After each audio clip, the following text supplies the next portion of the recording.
Hello and welcome to the On Deck podcast presented by LineStar. I'm Shannon Sommerville here with Tyler Wiemann on what he describes as a Magic Monday. Yep. Gotta love it. It is also National Barbecue Day, National Mimosa Day, and it is also National Drawing Day. When was the last time you just whipped out a piece of paper and just did a little scribble for yourself?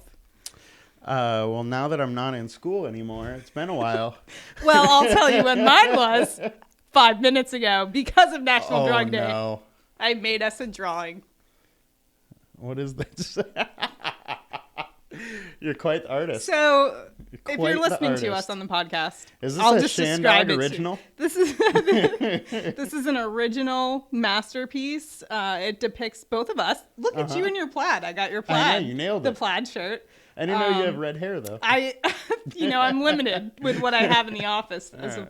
for the color palette. But this is Aaron Judge hitting a home run. This is, Friday when we did our home run calls. We were 3 for 3. 3 for 3. So this is us doing our home run dance. Nice. Would you like so to- now I don't have to do it. So, Perfect. Nice try. This worked out Now great. we have to do our little home run The shimmy. little shimmy. Not only did we get all our home run calls, but we got all our props. Yep, It was we just crushed it. an We awesome crushed day. it. So, that day is memorialized in On Deck podcast history with the National Drawing Day drawing. There you go. If we can frame it, we can put it on the refrigerator in the office. I appreciate your drawing. I think you do need to sign it. Yep, we'll sign it. You know. Just add it to the files here on the Yeah. On Deck podcast. I like it. I like it. All right. So with that being said, let's get to today's daily fantasy baseball projections and some of the guys you're looking at for daily fantasy. We'll start with our chalk report and the guys that are most owned in terms of pitchers. The first guy is going to be Freddie Peralta. He is about 43% owned on DraftKings, 41% on FanDuel. 4.40 ERA last time out versus the Reds, 1 earned run off 4 hits, 8 strikeouts. Great outing for him. Today going up against the Braves, who are 23rd in batting average, kind of middle of the road. So much for the defending champions having another breakout year. They're in a bit of a hangover. They are, and also Acuna's been out for a few games now. But yeah, they haven't been too great. Is Peralta then a good play today because of that? Before we get into that, I might also have to talk about how the Padres just beat the Braves in Atlanta.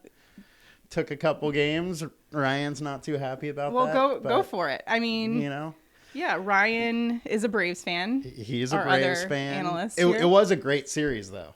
Every game was close and tight, and the last game went into extra innings, and Padres pulled it out. So it's Victory Lap Monday. It is. Magic So we're Monday. just running with it. Let's keep All it right. up. Should So is Peralta going to have a Magic Monday?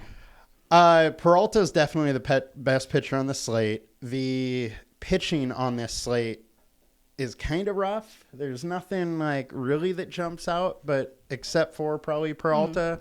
He's been great. 1.83 FIP over the last 5, 30% K rate over the last 5, which his K rate's about the same over the last 20. And as you talked about, Atlanta's kind of bad on offense right now. They haven't been great. They've been pretty average versus righties, and they're striking out 25% versus righties.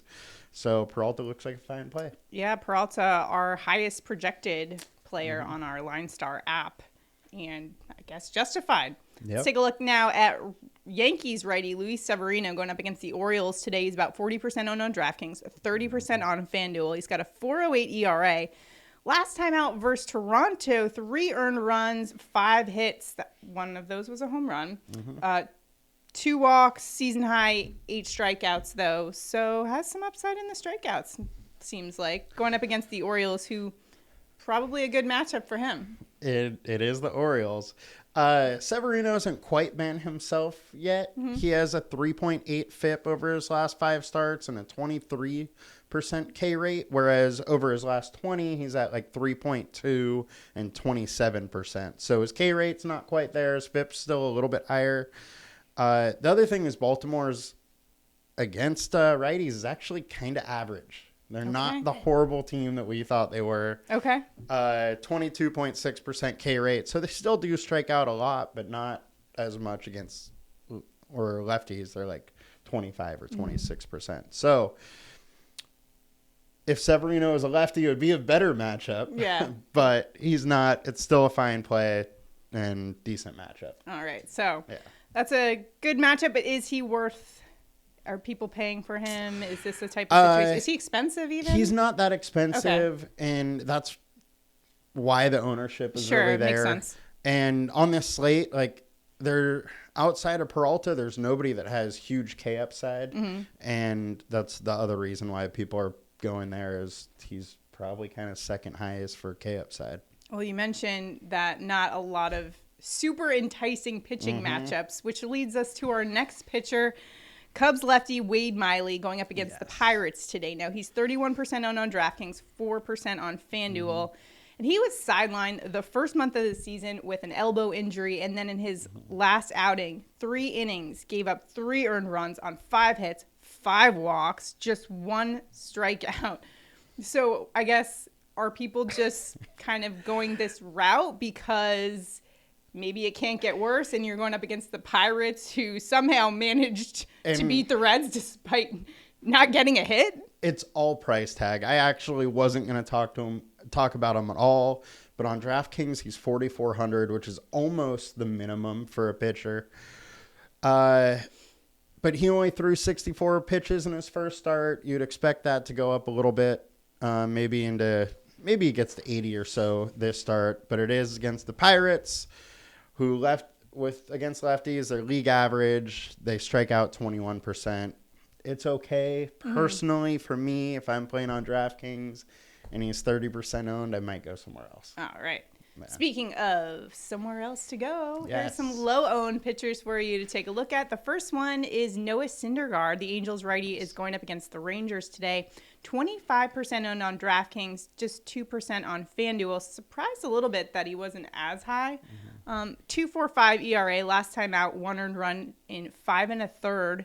Season high 7 strikeouts, and the Rangers do have the 4th lowest average in the month of May. We talked about Noah Syndergaard, I think, last week, and his numbers hadn't been up there in terms of strikeouts, but then he went and he threw up his season high of 7 strikeouts, so basically probably watched our show and was like, you know what, I'm going to show those guys that I can strike some people out still. I still got it. Come on. Got it in the tank, but I definitely think he still does. I think so too. He's been pitching great, and if that K upside keeps going, he's a great play today as well. Texas versus righties, 28th in WRC plus, strikeout 22%, and they're only hitting with a 2.11 average versus righties. So there's definitely some upside there. As we talked about, Cindergard, 17.5% K rate on the season, which is much lower than his career average. That last game we did see some benefit there. So hopefully that comes up a little bit. And this game is in Texas. He's a Texas native. Oh. You can't go against the God of Thunder in his home state. And you know that because you covered him in minors. Binghamton Mets, now the Binghamton Rumble Ponies. Rumble Ponies, they're last I checked, they were the Rumble Ponies, although I don't know if they're still affiliated with. I might have to get you I got to do a deep dive in my minor league research. It's been a while. I got to brush up on my minor league teams. I might have to get you a Rumble Ponies shirt. We'll get a little bobblehead for a Rumble Ponies bobblehead. I'm not sure what that looks like, but I don't know what a Rumble Pony is. I don't either. All right, so what we do know is Chris Archer's also got a good matchup today going up against the A's. 12% owned on DraftKings, 2% on FanDuel. Archer's got a 4.43 ERA, and last time out versus the Astros, just 4 earned runs on 5 hits. 3 innings pitched, just 2 strikeouts, so not a good outing for him. I was starting to read those. I wasn't paying attention to what I was reading. I'm like, oh, that's not a good stat line. No, not a great outing for him. He hasn't been that great. Over his last 20, he does have a 4.3 FIP and a 27% K rate. So far this year, though, over the last 5, he has a 7.19 FIP and a 22% K rate. So really here, I'm going more so with hoping the A's are the A's and their 25% strikeout rate comes up, and they're being pretty much last in the league in every offensive category versus righties. And in general, the lowest batting average Yeah. in the month of May, 184 as a team. That is And- not effective. And it's a pitcher-friendly park. Archer's K-line is 4.5, which is minus 330. Minus 130. Which with its price and everything, it's a decent line. And I don't love the play, but there's some upside there for sure. I almost put Kyle Bradish against your Yankees. Oh, there. yeah? I was close. Well, that's an interesting one because we haven't seen a lot from him. And there's a little recency bias with that, right? Because he had a great outing. Yes. I was going to put him until that I saw how much worse he is against righties. Okay. And the Yankees lineup tonight is probably going to be all righties. So then he was out. Could be it'll be his first time facing the Yankees and having to face that murderer's row right there. So let's take a look now at our stacks. Maybe some players we're going up against, some of the pitchers that we talked about. We'll first start off with the highest owned stack of the day today in fantasy, and that's the San Francisco Giants going up against the Rockies. Not too surprising. We got a Coors game. So we've got righty Antonio Senzatella for the Rockies. He's got, his opponent average, they're batting .402 against him this season. .423 is the right-handed batters, what they're hitting off of him. He got crushed last time out against the Giants. 5 earned runs off 7 hits in 3 2/3. So it's easy to see why people are trending Giants today, right? And they look like they're going to be really high owned for a hitting team. And I mean, it's a game in Coors. San Francisco is a top 10 offense versus righties. It's a 6.3 implied total, so super high total. Is that the highest of the day? It is the highest, yeah. Colorado's not too far off. They're right around 6. But he hasn't been great. The one thing I would say is that he has been better at home. He has a 4.2 ERA at home versus 5.2 away. Over the last 20 starts, his FIP is 3.4, which isn't terrible. Right. And then he's limited home runs. He's only allowing like 1 home run per 9 innings. So it's pretty much everybody's just base hitting him to death. Yeah. He doesn't allow a ton of walks. So as long as the Giants have some timely hitting, they'll do fine. All right. Well, another matchup to keep an eye on is the Dodgers going up against D-backs lefty Madison Bumgarner. This one was an interesting one to me because Bumgarner this year has really good numbers. 1.78 ERA, hasn't given up more than 2 runs in any outing this season. His opponent average is 198. Is it just because the Dodgers bats are just good? What's the appeal here? And that's the funny thing too, is the Dodgers versus lefties have been kind of average. I think the Dodgers are kind of getting pushed up a little bit here just because they see Mad Bum, and over the last couple of years he hasn't been that great. Definitely not the Mad Bum of old, but he does have a 4.3 FIP, which isn't terrible. In 206 plate attempts versus the Dodgers, versus Mad Bum, they're hitting 227. They have 10 home runs in that time and 205 ISO. So they've hit him hard in the past. Sure. And implied run total is 5, which is fairly high. Do you think this is a stack that you would personally go with, or would you stay away from it? Personally, I would probably rather San Francisco than the Dodgers. But I could sprinkle them in a little bit. All right. Well, how about some lower-owned stacks that we're going to sprinkle in? How about the Blue Jays going up against Mariners righty Chris Flexen, who has a 4.24 ERA, gave up 2 home runs last game against the Phillies. He hasn't gone past 5 innings in the last 2 games, and the Mariners bullpen kind of middle of the road, which spells good things for the Blue Jays, right? Absolutely. And Flexen has a 4.6 FIP on the year. 4.2 ERA and 53 plate attempts against Toronto. They're hitting 304 against him with 2 home runs.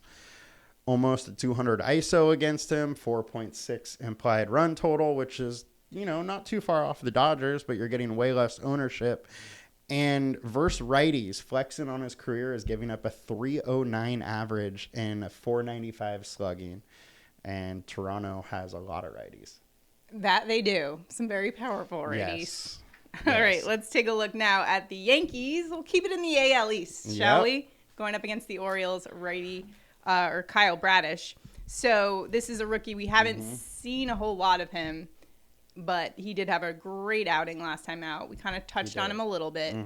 But in terms of the Yankees bats going up against him, just the way they've been hitting the ball, you have to think that could be continued. I thought about using Bradish, but Yankees have been hot. And then I saw that Bradish has reverse splits, where he's actually better against lefties than righties. And righties are just lighting him up. Oh, yeah. 358 WOBA, 278 ISO. And so outside of Rizzo, pretty much all the Yankees' most dangerous hitters are righties. He's given up 3 home runs, all of them to righties, and Yankees have an implied total of 5. So yeah, I mean, I'm surprised they're not higher owned in the stat category, just because they've been sort of the hot team. Yeah, I mean, I get it. They're expensive, and because that's true. They've been hot. They're a little more expensive. So that definitely plays a role into it. All right. Yeah. I would pay up for some bats for the Yankees for sure. You will pay up for In fact, I will. That leads us to our home run calls of the day. Quite simply, who's going yard. And on Friday, the 3 of us went 3 for 3 in our home run calls, which warrants, of course, a home run shimmy. Don't make me do it by myself. Oh, he's making me do it by myself. Come on. You already did the picture for us, you know? You know what? I had the shimmy in you there. There's a little shimmy. I did a little shimmy. You did a little one. Yeah. You can't, friends don't let friends do the home run shimmy by themselves. Just saying. I didn't leave you hanging. All right. But we need one out of Ryan. We do need one out of Ryan. Yeah. So all 3 of us got it right. So today we're going for 2 in a row. Let's see if we can all get them right. That would be awesome. It's just an awesome feeling on Friday. So actually, Ryan actually put some money on it too. He did. And that is insane. So you tell it, because so it was plus 3,600 for all 3 of our home run picks to hit home runs, and he did. It's nice. And it happened. It was a nice come up. He put a full unit on it too, so it was a good one. That was a big win. Yep. Drinks are on him next time he's out here. All right, let's take a look at our home run calls for today. Who you got for today? I am going Rafael Devers. It is a warmer night in Boston. The wind is going out. It is going out to left, but that's all right. Devers is on fire here. He has a 9-game hit streak, 317 ISO versus lefties, and he's hitting 600 versus Odorizzi in 6 plate attempts with 1 home run. So I'm going Rafael Devers to go yard. All right. I'm going to just keep it with the Aaron Judge train because why would you want any other player to back for a home run than Aaron Judge, who has been delivering in just an incredible month this past year, or this past month. This past month, he's slugging over 600. Last 7 days, 692. 8 of 12 of his home runs have come against righties. And so Kyle Bradish, as great of an outing as he had last time, I think today he really gets to know the Yankees lineup, specifically Aaron Judge, and Aaron Judge has a home run. Now, we talked a little bit about how Camden Yards, they did move the fences back to make it a little bit harder for home runs, but with Aaron Judge and the way he's hitting the ball, one of the highest exit velocities in the game right now, I don't think it's going to have too much trouble clearing in Camden Yards. Yep. So, those are our home run calls. And now it's time for our prop bets. Yes. We've also been crushing the prop bets lately. 2 for 2 on Friday. 2 for 2 on Friday. So we've got to keep it going today. Let's start off Magic Monday with some wins here. What do you got for us today in the prop bets? I like my home run call. I'm going Rafael Devers for my prop as well. Doubling down here. 2 recording RBI is plus 130. So I like that. I also like to record a single, which was plus 100. He has a hit in 18 of his last 19 games. He has 2 home runs this week. He's hitting 600 versus Odorizzi, 317 ISO versus lefties. I think it all comes down to Devers keeps it going. All right. Like that play. And I'm surprised you're going with a hitter today. We're getting off the strikeout props. I didn't like any of the pitching props today. Well, I didn't like any of the overs. I didn't like any of the unders. So sometimes you just got to go with what the books are giving absolutely, you. You know? Absolutely. All right. Well, what the books are giving me is something Brandon Belt. I had to go into this matchup specifically for today. I'm going over 1.5 total hits. That's at plus 115. And here's why. We've got a guy who's just hitting 253 on the year. However, he's much better against right-handed pitching, and he's much better at Coors Field. He's batting .485 in Coors Field. That was his numbers last season. And against Antonio Senzatella, he has a .435 average in 23 at-bats. So I think he'll have success again at Coors Field today and get you at least 2 hits today, and that's at plus 115. Also love Brandon Belt for daily fantasy if you're playing today. I think he comes in relatively cheap, so it might be a good option there as well if you're stacking the Giants in that one. So some great props for today to keep an eye on. We're going 2 for 2 today. I'm feeling Let's it. do it. I All like right. it.